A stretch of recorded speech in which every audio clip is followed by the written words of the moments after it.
it go dark? No. Okay, good. Do you want to introduce what we're doing, or?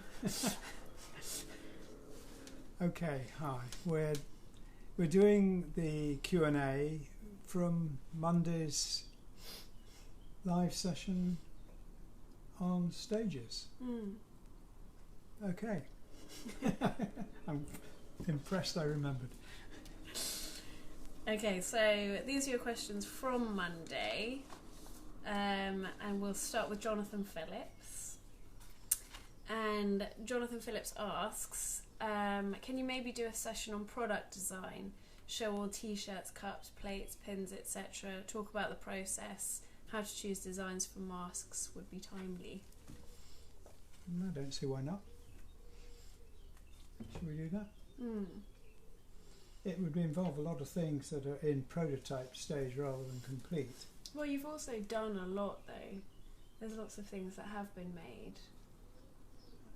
I mean, one of the things, I suppose it wasn't you placing them and positioning them, is the Valentino stuff.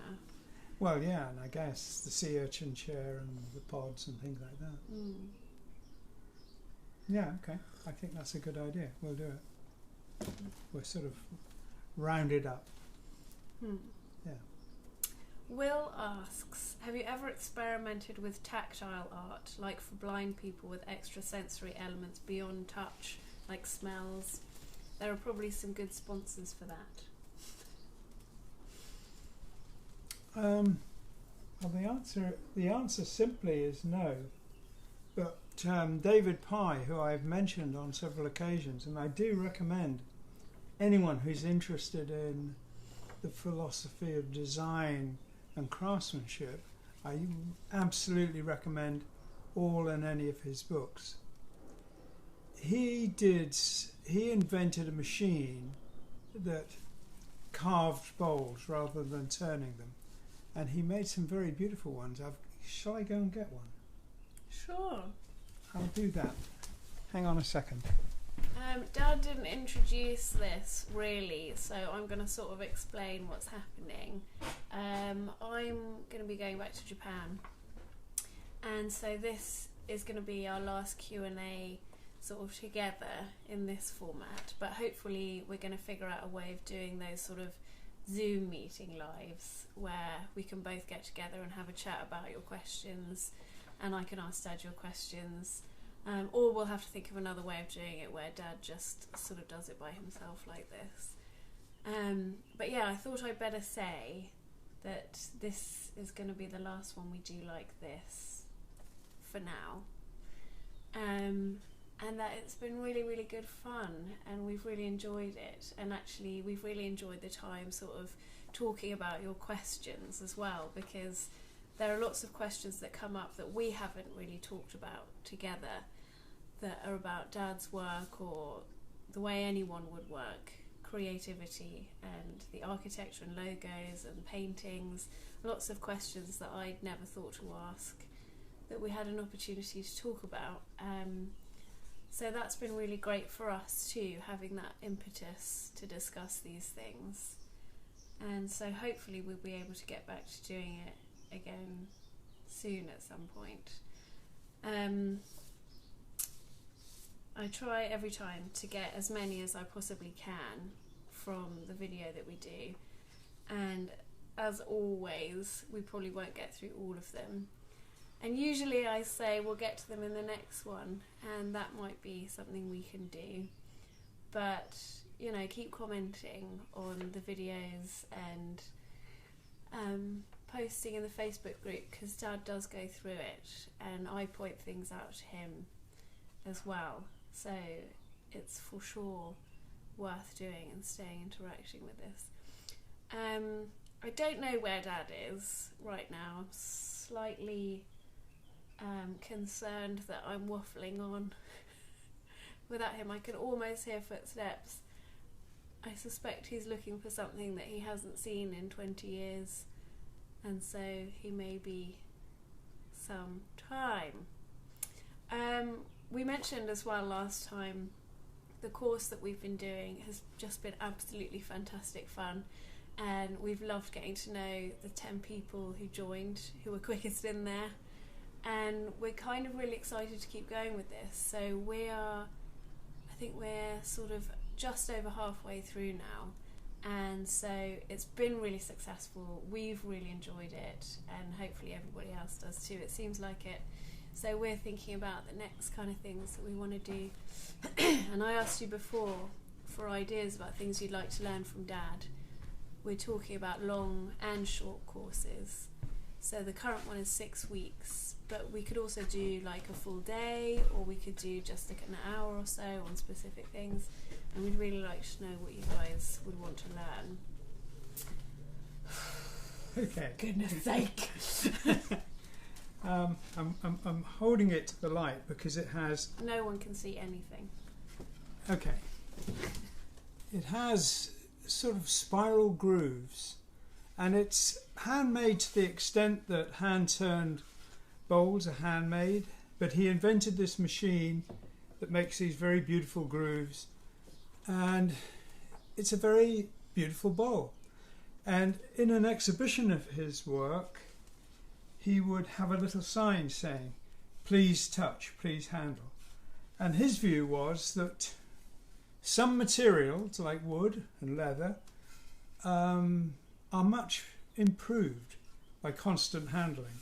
So his view of exhibitions of wood pieces is that you do touch them, you do handle them, and you don't hold them in. It looks like it's been constantly sat in. Behave. Okay, so it's, yeah, some materials lend themselves very well to being touched and handled, and wood is one. And this is a very good example.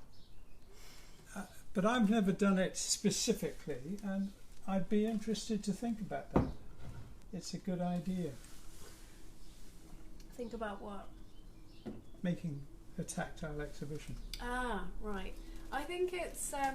I try and do it with all of my exhibitions, have different things like smells and music and everything, so that I think the things that you remember most are things that really hit all of your senses in a way that connect really nicely.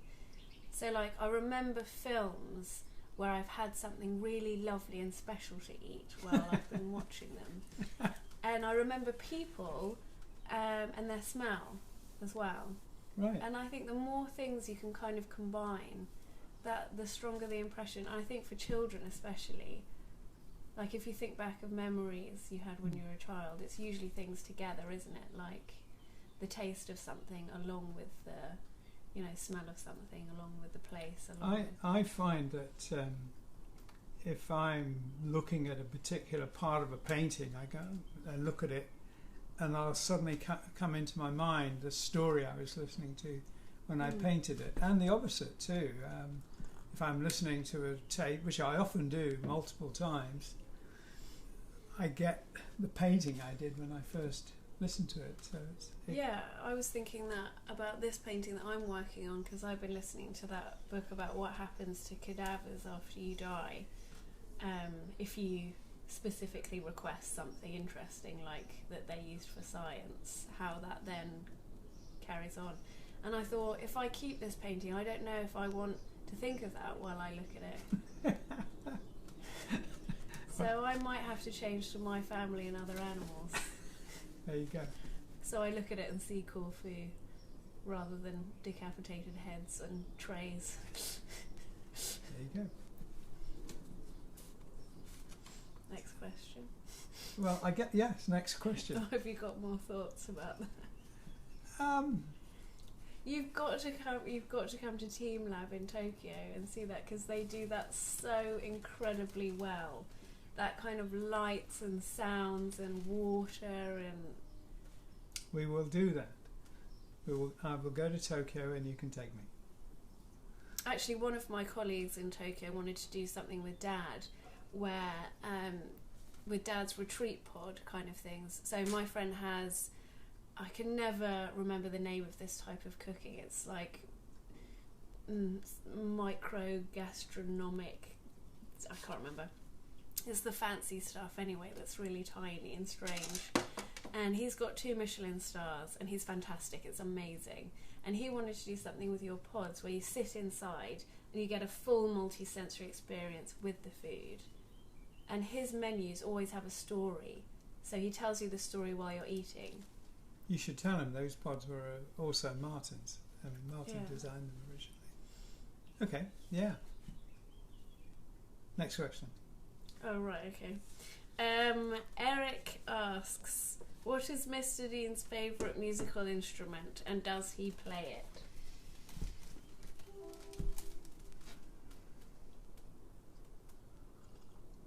I don't know that I have a favourite musical instrument. I did find it for a long time very difficult to listen to brass. I was not a fan of brass, but then I became a fan. I learned to like it.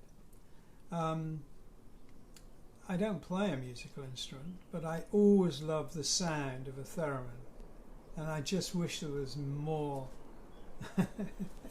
I wish it was used more and more as a solo instrument. I mean, I know it's in music like Good Vibrations, and a lot of 30s science fiction music used it a lot, but it's not out there in a way I thought it could be. So yeah, I suppose.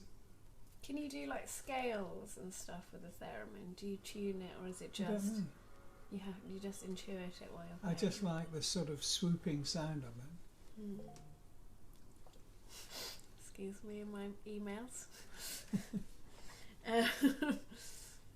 Have you got one? Have you played it? Have you tried?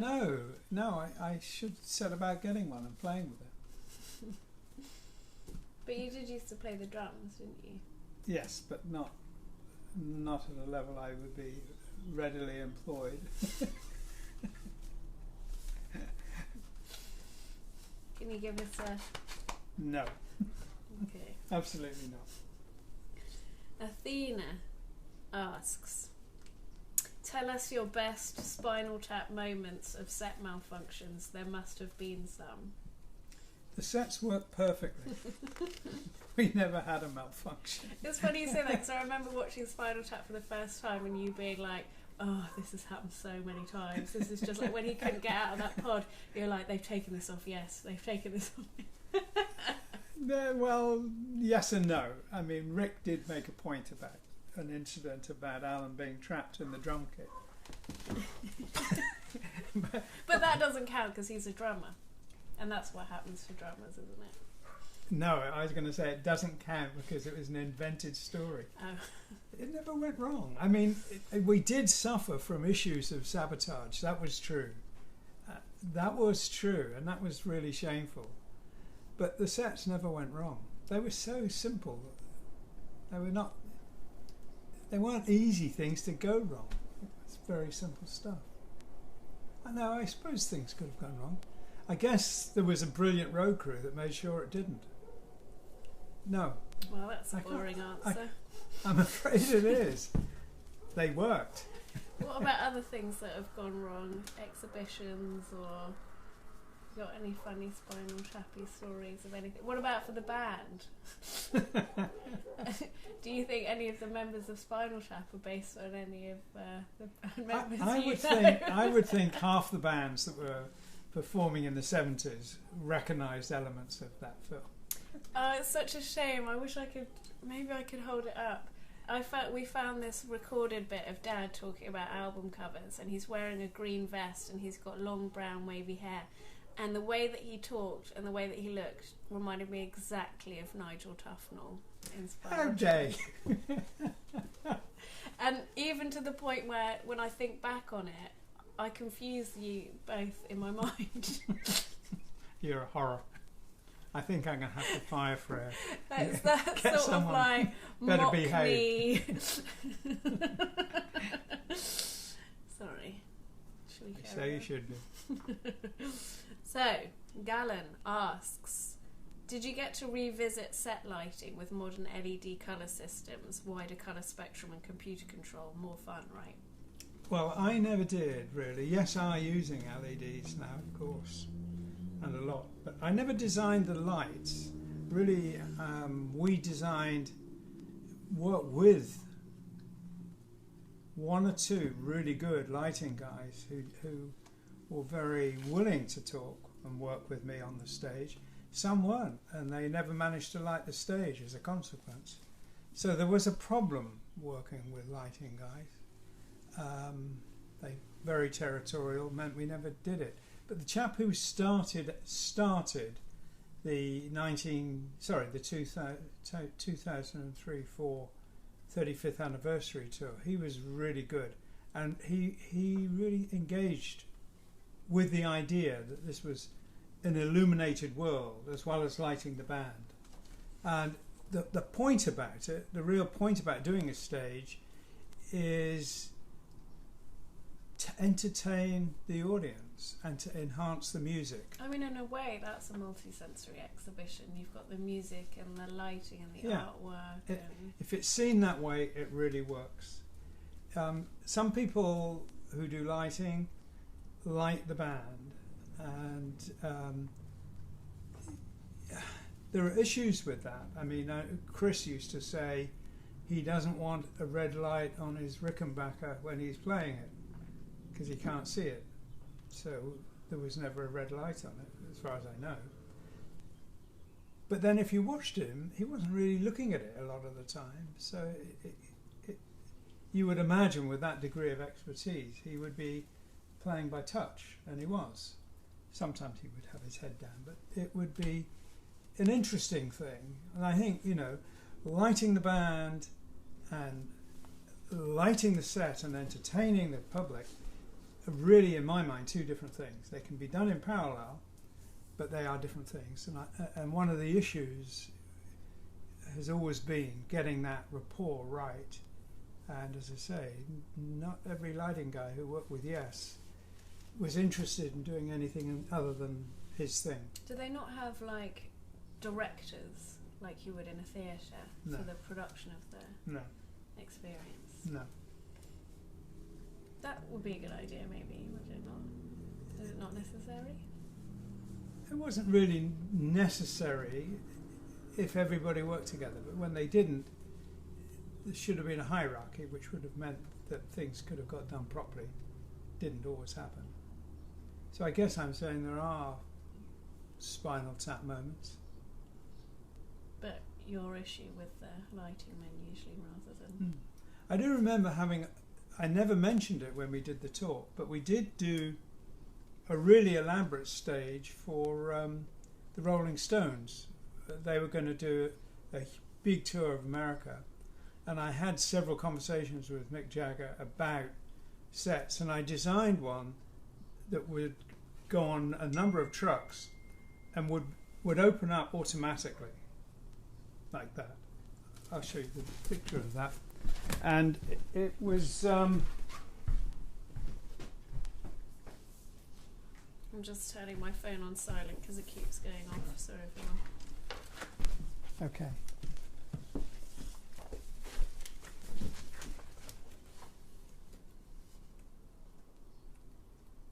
You're about to show us the Rolling Stones. Yeah. This is the design I did for the Rolling Stones. And it would have been on multiple trucks, and it would have all opened up, I guess, like a fantastic insect.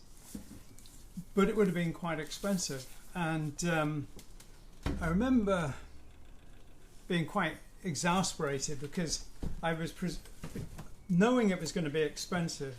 I went and saw Mercedes, the truck people, and I showed them, and I said, we need a sponsor, and they were really up for it.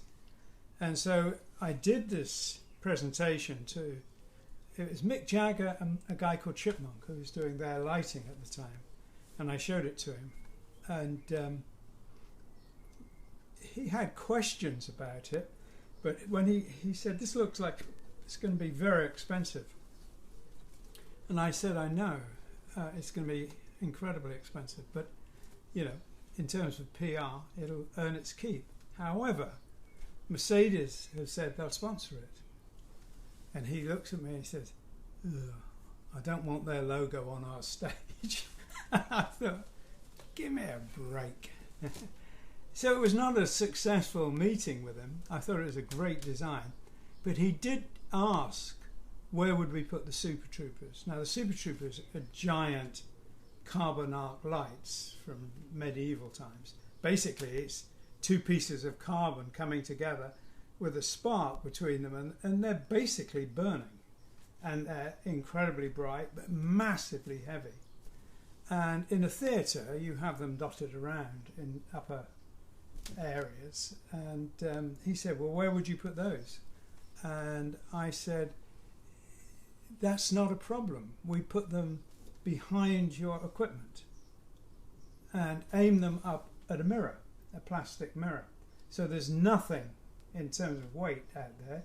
So it'd be cantilevered from the back of the stage along with everything else that is. And it would be, to all intents and purposes, weightless compared to the massive weight of the Super Troopers.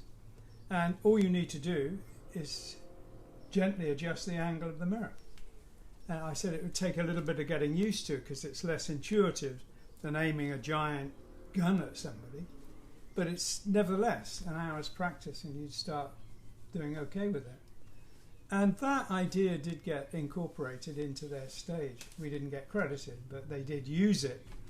But that whole, it tells you how long ago it is now when all bands get whatever sponsorship they can.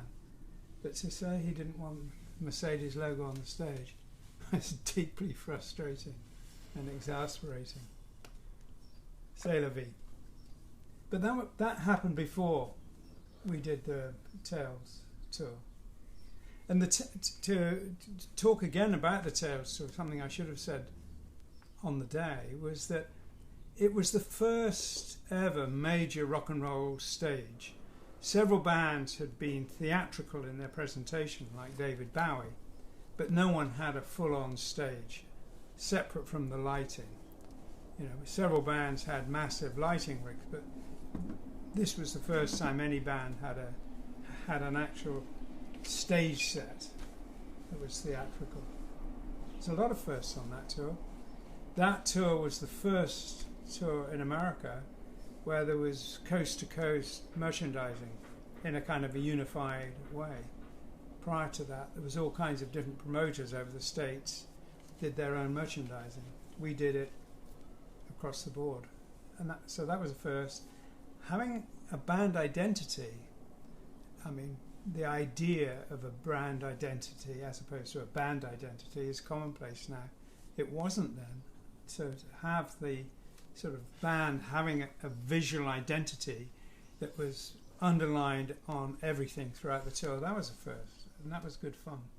That was a fight. Were you involved with the merchandising, or was that? Yeah, we back then we designed it and produced it. We were flying out tons of paper on a regular basis. We got a lot wrong. We printed T-shirts outside of the States and shipped them in, which always meant customs problems.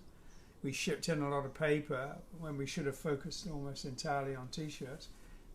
But Yes's management at the time was very anxious because he said they made $40,000 clear profit on merchandising, and he was worried that this would burn up all their profit. But in fact, it made a net profit of more than $250,000, which is nothing compared to what it was the next year and years later. But for a first, and we had to learn everything from scratch, it was very good.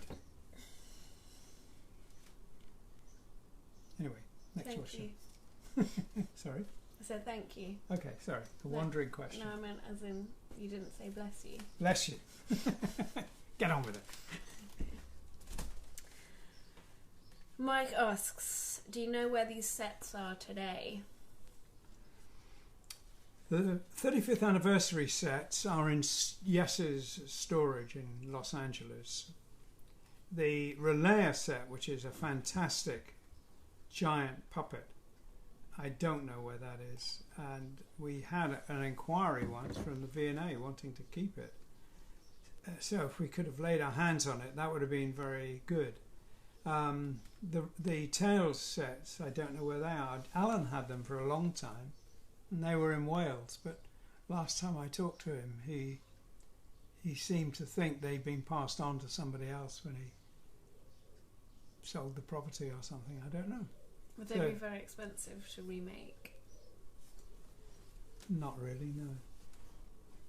They could be remade. We've been thinking about having a fully automated, computer-driven, LED lit quarter scale model, which would be quite big, but nevertheless as a model, and that was for an exhibition, and that might yet happen. So that's an interesting alternative to rebuilding. Can I suggest inflatable floors and walls to go around it? No, bands have enough trouble standing up. They don't need to go in. If it's quarter size, kids can play in it. Oh, okay. I see what you're saying.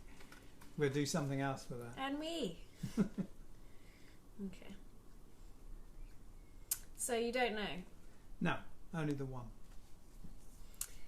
Will asks, have you ever designed a vehicle wrap? You have done plane concepts, but what about cars? Yeah, I've done that. A couple. I don't know where they are, but the designs for them I still have. What were they for? One of them was for a Mini that was a prize on one of the cruises. The other one was actually for... And they didn't use it, did they? They didn't, no. They did do the Mini, but they didn't use the wrap. I'll look them out. See what records we have of them. So someone driving around in a car that has a wrap that you designed? Could be. But it's a long time ago, so I expect the car fell apart long before the wrap did.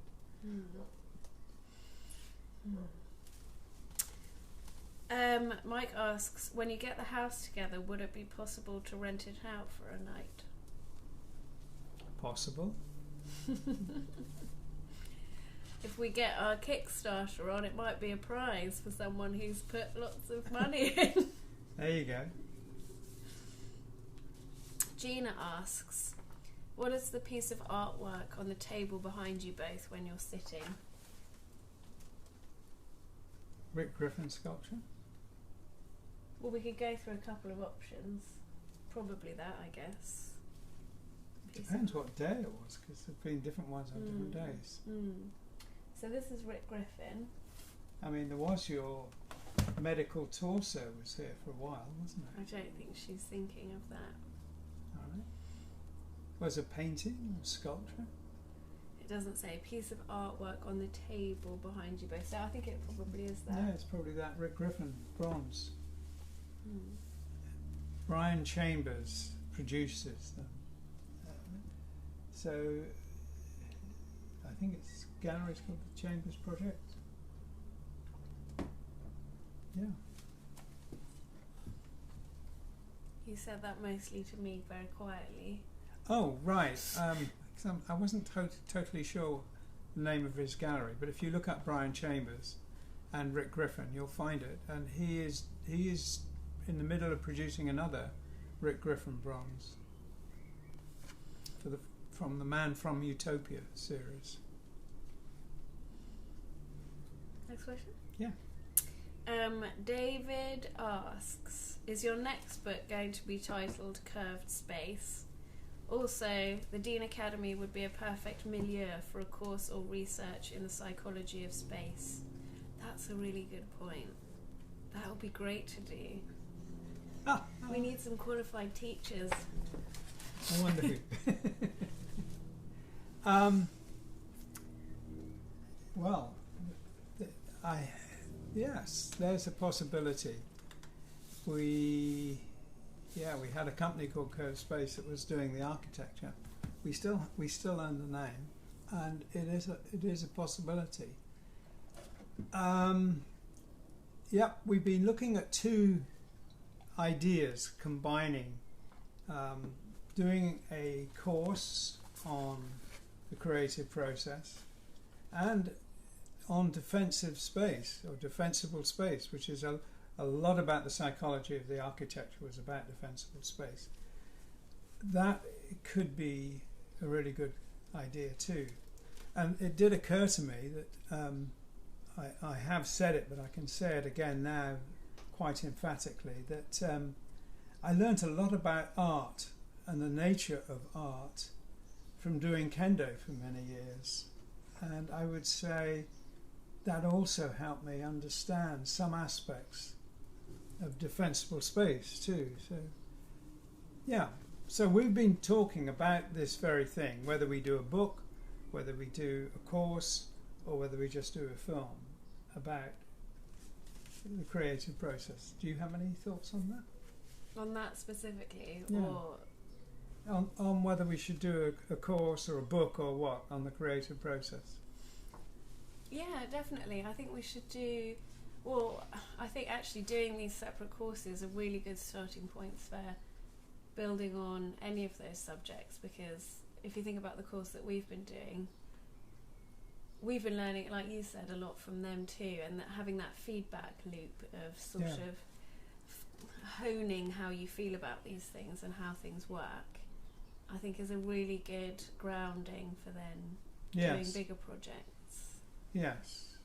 I am quite keen to look into this, because I think doing a course on the creative process per se is not just for artists, it's for everybody. I've interviewed lots of people and was interviewed once by a scientist, and scientists, writers, musicians, artists, that process of having that flash of inspiration is common. It's universal, whatever your particular challenge is, and how to encourage that and how to capitalize on it and how to convert it from wow into there it is in the real world.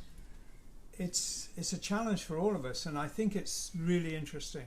It's really interesting to understand how it works and how it happens and how to bring it to life. But I think also lots of people don't think they have creativity at all, and yet they do painting, and yet they do needlework, and yet they do some mucking about on the guitar. Lots of people seem to feel alienated from the idea of creativity because they're not a professional artist or something like that. And I think what would be nice is to have a course that also just makes people realise how pervasive it is in everything that you do. Nobody doesn't have it, really. I think the issue is very often recognising it and then being able to convert it. Yeah, I mean, I think Japan and England have a lot of crossovers, and one of the things that I think about that is they've sort of made an icon of this idea of the salary man, the guy who goes to work every day for the company and all he does is clock in and clock out and kind of relentlessly does his job and nothing else apart from get drunk afterwards. And there's this idea that there are huge swathes of people who just kind of go to work and that's their raison d'etre. And I think there are lots of people who don't think of themselves as creative, even though I've never met anyone there who doesn't make incredible things of some sort and who doesn't have an eye aesthetically. And I think the idea for an English person going over there that anyone doesn't have this sort of sense is ludicrous, and I guess that would be the same anywhere. I think the modern Japanese concept of the salaryman is an incredible travesty of a Japanese philosopher from the 18th century who basically he had this idea that work is a means to enlightenment.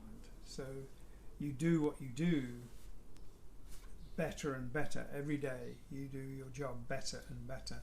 And that idea of polishing the process and perfecting what you do, not for the sake of work, but for the sake of your spirit and your soul, was very important. He started schools and colleges all over Japan back then, and there is a trace of that, not a trace, a big important part of that in the Japanese notion of perfecting things, but it's kind of screwed up with that idea of putting in the hours. But I also think it's a really cynical exploitation that's happening there as well as here and everywhere. This idea that if you work harder you'll make more money. And I think every nation in the world went through a blip where that was true, and it's not the case anymore. If No. these guys going for their salary jobs, being employed, thinking that if they do 80 hours a week someone will reward them, that's not what's happening anymore. The people who have the money are keeping it. And it's the same thing here, but because two incomes isn't enough, one income isn't enough anymore, everybody has to work, and I think they're taking advantage of the idea that the more you do it, the better you'll be. There is a sort of sad irony that a lot of Japanese companies recognise that in Scandinavia they are just as productive on half the hours. They know that's true, but they don't adopt that policy of people counting people's productivity as opposed to how many hours they put in. And I think one of the things that might happen in England, because it's hit here so badly for a while over the lockdown, is that some people recognise that productivity went up when people were working fewer hours and doing it at home. And in the end, that has to be the measure. Are you doing what you need to do, not how many hours you put in? And I think Japan has to relearn its own lessons, because I think his name was pronounced Beigen, and I'm not sure if I can... Beigen, is that how it was? I think so. He was a great philosopher, and I think they need to re-listen to his ideas. I don't think it's about that, Dad. People are just trying to survive everywhere. And even if people are more productive if they're working fewer hours and from home, the problem is if you're working fewer hours and from home, you start thinking. And that isn't good for your company, because you might think, I don't actually like this company. I don't like the product they produce. I don't enjoy what I'm doing. I might look around and find something else. Whereas if you're exhausted and you're never at home during working hours, you don't have time or energy. Well, that's a very cynical, possibly true view of it. You know your boss is going to watch this. I'm also aware of the fact I'm going back in a week. It's happening everywhere. It's not just there, it's here too. We're all being taken advantage of. Well, I'm going to just say one thing about the creative process, and that is that if what you're doing, if you can get to that mindset where you're not thinking and not worrying about what you're doing, you disengage from that, and you just, what I've been saying is you listen to a story or something, meditate, prayer, whatever, take your mind out of the equation. Don't be anxious about deadlines, just listen to the story and do it. Joy and tranquility are far more powerful tools to getting something done than anxiety and pressure. And that's absolutely true and provable. It's not just a philosophy. That's also an aspect of how our brain actually works. If we're relaxed, if we're daydreaming, if we're disengaged from the minutiae of the work, we do it better. And yes, if you're not enjoying it, you're not joyful, you're less likely to be productive and absolutely less likely to be creative. So we should have a course for bosses. But it depends on whether or not they consider their employees' mental health and productivity something they're interested in. Why would they employ people if they weren't? Don't answer, I know. Okay, where are we? We are at Eric. Okay. And Eric asks, could you do a live design for a logo or font, maybe for Freya? Well, that's his question. I didn't add that last bit. Yes, I know. I know. I was going to say, you're probably past the age where you'd let anyone do anything for you like that. But the idea of doing a live session on designing anything is interesting, actually. actually. I would be interested, would you? Yeah, I mean, I imagine there'd be a lot of like dead air while you're just sort of thinking about something. Yeah, maybe we do a 3-hour program and edit it. Yeah, because the designing bit just involves quite a lot of thinking as well, doesn't it? Not thinking, but absent staring into space, and it does. Yes. There's nothing entertaining about watching somebody stare into space. And that's when the work is getting done, actually. It's not when you're doing it. When you're doing it, you're capturing that and interpreting it, and you get feedback from that. Well, what you could do maybe is come up with a hypothetical logo. Say there's a company that's, I don't know. Oh, no. What? I wouldn't want to waste all that effort on a hypothetical logo. Okay, well, hypothetical painting is great. I love painting, and it's good to end up with a painting. yeah, okay, I haven't finished. So you could have you could do it on a live project, or you could do it on a project you've done already. But what I was thinking is, what you could do live is show your actual thought process that you had, and you could show, well, this is what I sketched out, and I thought this company needs something that, you know, you can see visually expresses this aspect of what they do, so I put in some water because it's an eco company and they work with water and the sea, and then I thought, you know, it's based in Hawaii, so I thought, what's iconically Hawaiian? Lava. We had it, you know. Well, Freya's actually describing a logo I actually did, which was a mixture of water and lava. Well, and then draw it out while you, like how you did. That might be a way of doing it, so it's watchable. Yeah. Well, clearly the answer is it's intriguing to think about how we might do that. Finding a subject and figuring out how to do it. Yeah, so I guess my answer is in principle yes. What do you think? Yeah, I think that would be a really good one. Yeah. It might be one you need Matt helping on, so you can get someone kind of really watching while you're. Yeah, that's what I'm thinking. Film it rather than do it live. Just because aspects of it can be done live, but there are aspects of it that are, as I say, staring to space, not necessarily entertaining. I don't know. Could you watch this for an hour?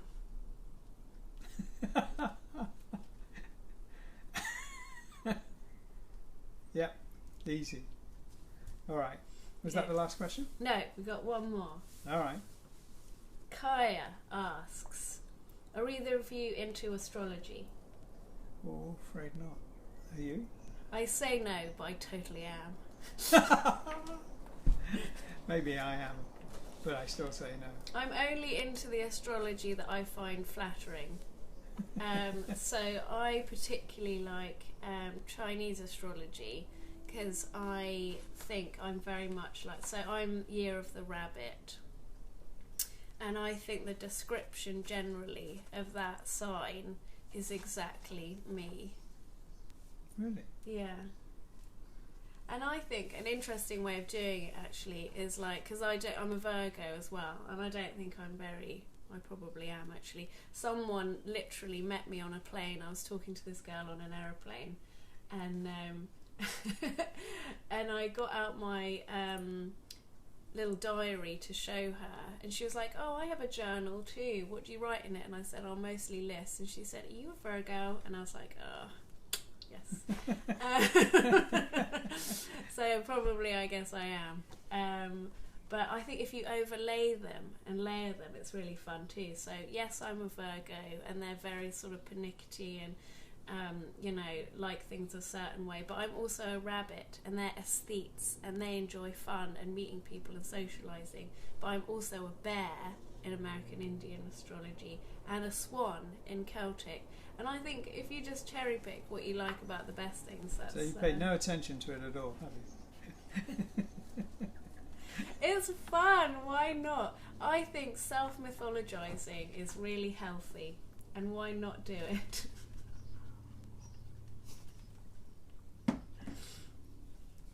And you're just a flat no. But you're very like a monkey, which is your Chinese one. Like Mum and I read up Dad's Chinese sign, which was a monkey, and we were like, yes, yes, yes, yes. We are, well, what can I say? Hooligans. All right. Well, I think we're done.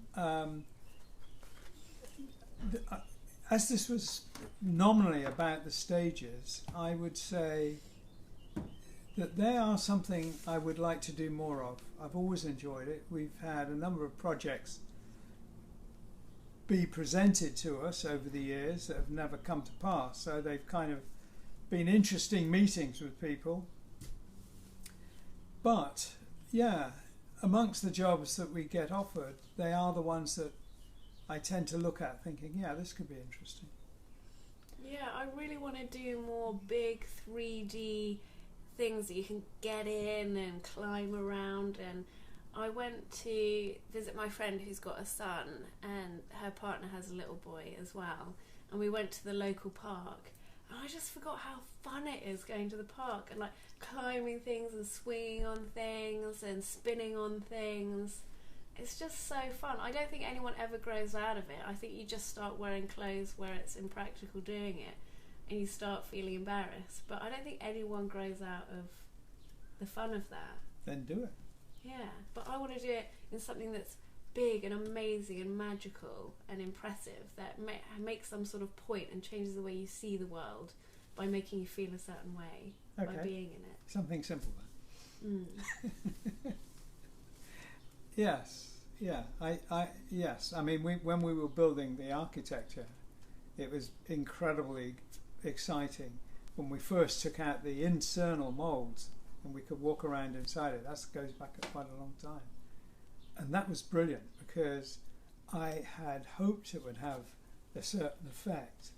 And when it did, when it had that effect in spades, you know, it was really fantastic. It was very exciting. And I think it's important to put those things in the world, because I had a dream last night about this huge castle. I often dream about castles, and it just occurred to me that I dream about those things because dreams throw up things that you see that mean something. And actually, if your architecture isn't in the world, we can't put that into people's consciousness or subconsciousness or way of thinking. As you can tell, I'm under some guidance about getting my act together and building it, which we will. If only everyone would just listen to me. The world would be amazing. She means me, and I do listen. Okay, well, thank you very much for joining us. For the last 3 months. For the last 3 months. We're not doing a live show for the next 2 Mondays, so we're effectively doing a 3-week break from this, which I apologise, and when we come back, Freya will be back in Japan, so we're not quite sure how we'll work that. But in the meantime, thank you for being here. Thank you for being here for, as Freya says, the whole of lockdown. It's been incredible fun for me. I've loved it. Being bossed about I've by 99% loved it. Thank you. I saw that, and I can see it again in the photos. Okay. Bye. You press finish. This. Yeah. Thank you. Thank you, everybody.